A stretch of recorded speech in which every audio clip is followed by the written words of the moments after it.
Peggy 16.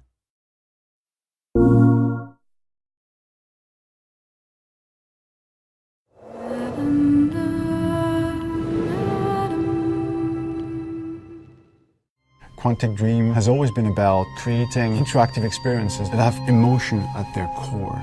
It's about telling the story of characters and giving the player the possibility, through their actions, to change the way the story unfolds. When I write my script, I have an idea of how I want the story to be played. So we try to render David's idea into a game and see with him if it matches what he had in mind. In case it doesn't, we go back to the writing stage and keep working until the result perfectly matches David's vision. What we try to do in Beyond is really an intuitive and immersive experience. So we created a very discreet user interface with only white dots on screen and very simple controls.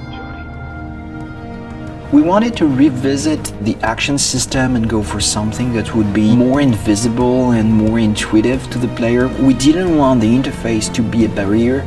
We wanted the player to focus on what he's doing on screen and not on how to do it. Ideally, the player will forget that he has a controller in his hand and will just jump into the screen.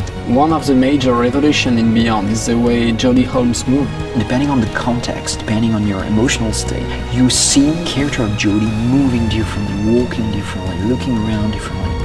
And most importantly, to give the player the feeling he's really in control of the character, he can do almost anything he wants to do. She can talk to other people, interact with objects, and also run, jump, shoot, drive a motorcycle, or even ride a horse.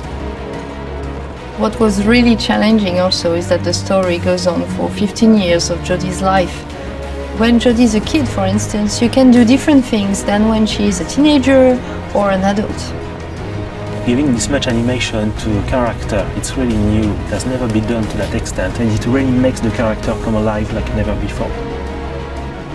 We wanted to have these new mechanics with Aiden. I wanted to give this feeling of flying around and going through matter and through walls. So we started making some research on how ghosts would move or even a fish would swim underwater. We thought that using orbs is an interesting approach. It would give us this physicality that we need to interact with matter. It became really something natural to assign them to the two analog sticks and have to play with them, to focus them, or on the opposite, to split them apart. During the process of this production, we made what we call user tests. You just watch people playing and you see where they succeed, where they fail. If a player don't get it right, it's only our fault. So we work very hard to be able to correct it and give the best experience possible. After each user test, it's meeting after meeting just to find a good solution to every single issue the player may have had. I guess what we're looking for with the gameplay is really to find an interface that will allow you to play live.